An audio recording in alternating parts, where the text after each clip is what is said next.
بسم اللہ الرحمن الرحیم۔ بلا کی سردی تھی، شام اندھیری ہونا شروع ہو گئی تھی۔ بالآخر رات آ گئی، سال کی آخری رات۔ ایک چھوٹی سی غریب بچی ننگے سر ننگے پاؤں گلیوں میں پھر رہی تھی۔ جب وہ گھر سے نکلی تھی، اس کے پاؤں میں اس کے اپنے نہیں بلکہ ماں کے جوتے تھے، لیکن وہ کس کام کے؟ وہ تو اس کے ننھے ننھے پاؤں سے بہت بڑے تھے۔ صبح جب وہ سڑک پار کرنے لگی تو ایک تیز رفتار گھوڑا گاڑی سے بچنے کی کوشش میں چپل اس کے پاؤں سے اتر گئے۔ ایک تو گٹر میں گر گیا، دوسرا ایک لڑکا اس کا منہ چڑھاتا ہوا لے کر بھاگ گیا۔ جب سے بچی ننگے پاؤں پھر رہی تھی، پاؤں سردی کی شدت سے نیلے ہو رہے تھے۔ اس نے ایک پھٹا پرانا ایپرن باندھا ہوا تھا۔ ماچسوں کے کچھ پیکٹ اس نے ایپرن کی جولی میں رکھے ہوئے تھے۔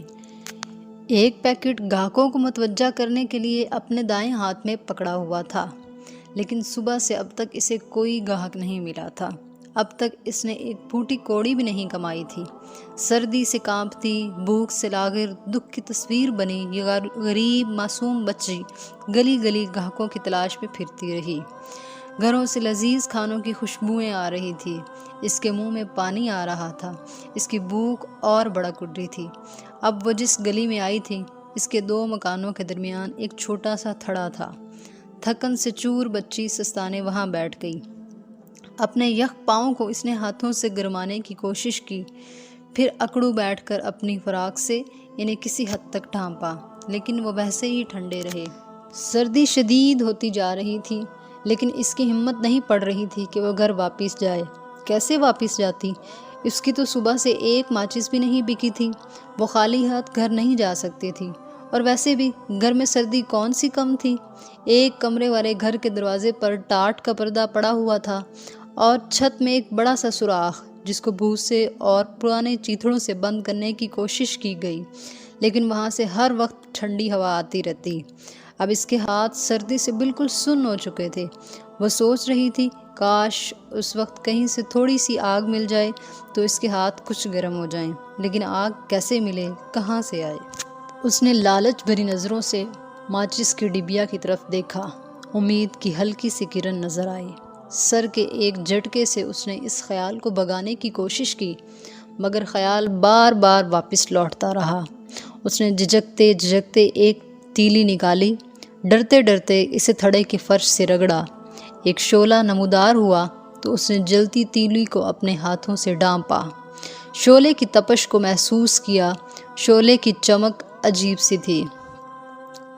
اس لمحے بچی کو لگا کہ وہ ماچس کا شعلہ نہیں بلکہ ایک بہت بڑا آتش دان ہے، جس پر چمکیلے پیتل کے دستے لگے ہوئے ہیں، اور سنہری جالی کے پیچھے جلتی آگ اس سجے سجائے کمرے کو تاپ رہی ہے، جہاں وہ ایک دیوان پر موٹا سا گرم اونی گاؤن پہنے بیٹھی ہے۔ ایک شعلہ لپک کر ایک دم بجھ گیا۔ آتش دان، گرم اونی گاؤن، دیوان سب اچانک غائب ہو گئے۔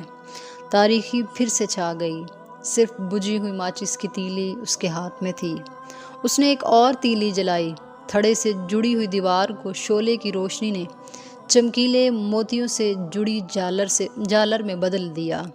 اس کے پیچھے اسے صاف نظر آیا جیسے ایک خوش و خرم خاندان کے لوگ دسترخوان کے گرد بیٹھے ہیں، اور دسترخوان پر کھانے کی پلیٹیں لگی ہیں۔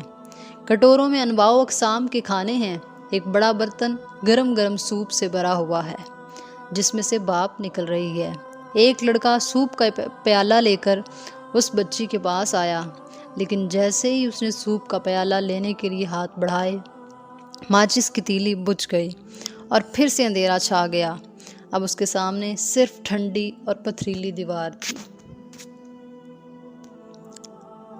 بچی نے آنکھیں اٹھا کر آسمان کو دیکھا۔ ایک ستارہ ٹوٹ کر زمین کی طرف آ رہا تھا۔ بچی کی دادی واحد شخص تھی جن سے اس کو پیار ملا تھا۔ وہ اسے کہانیاں سناتی تھی۔ دادی نے ایک کہانی سناتے ہوئے اسے بتایا تھا کہ جب آسمان سے چمکتا ہوا تارا ٹوٹ کر نیچے آتا ہے تو یہ زمین سے کوئی روح آسمان کی طرف پرواز کر جاتی ہے۔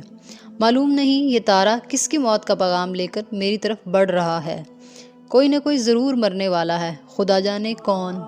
بچی نے ماچس کی ایک اور تیلی جلائی، پھر سے روشنی ہوئی۔ اب اسے روشنی میں صاف نظر آ رہا تھا کہ سر پر روشنی کا تاج پہنے اس کی دادی اس کے سامنے کھڑی اسے پیار سے دیکھ رہی ہیں۔